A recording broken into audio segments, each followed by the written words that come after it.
ଜଗନ୍ନାଥଙ୍କର 12 ମାସରେ 13 ଯାତ୍ରା ଉତ୍ସବ ମଧ୍ୟରୁ ରଥଯାତ୍ରା ହେଉଛି ଶ୍ରେଷ୍ଠ ଯାତ୍ରା।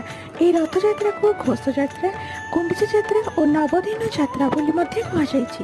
ଏହି ରଥ ବୈଶାଖ ମାସ ଶୁକ୍ଳପକ୍ଷ ତୃତୀୟା ଦିନ ବା ଅକ୍ଷୟ ତୃତୀୟା ଦିନ ଆରମ୍ଭ ହୋଇଥାଏ। ରଥ ପାଇଁ ଶାଳ, ଅସନ, ଫାଶୀ, ଶିମିଳି, ଧଉରା, ତାଳ ଓ ଲିମ୍ବ କାଠ ବ୍ୟବହାର କରାଯାଏ। ପୂର୍ବରୁ ପ୍ରଭୁଙ୍କ ଏହି କାର୍ଯ୍ୟ ପାଇଁ ଆଜ୍ଞାମାଳ ଆସେ। ପ୍ରଭୁ ସେହିଦିନ ଠାରୁ ଚାପ ଖେଳିବା ପାଇଁ ଚନ୍ଦନ ଯାତ୍ରାରେ ବିଜେ କରନ୍ତି।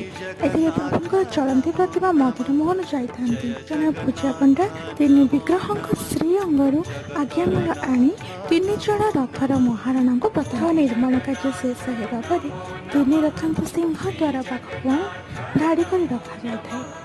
ପହାଡ଼ି ବିଜେ ସମୟରେ ଦଇତା, ସୁଆର, ପୂଜା ପଣ୍ଡା, ପୁଷ୍ପାଲୋକ ଗଣ ଶ୍ରୀ ଅଙ୍ଗକୁ ଦଉଡ଼ିରେ ବାନ୍ଧି ହଲାଇ ହଲାଇ ରହି ଆଣିବା ବେଳେ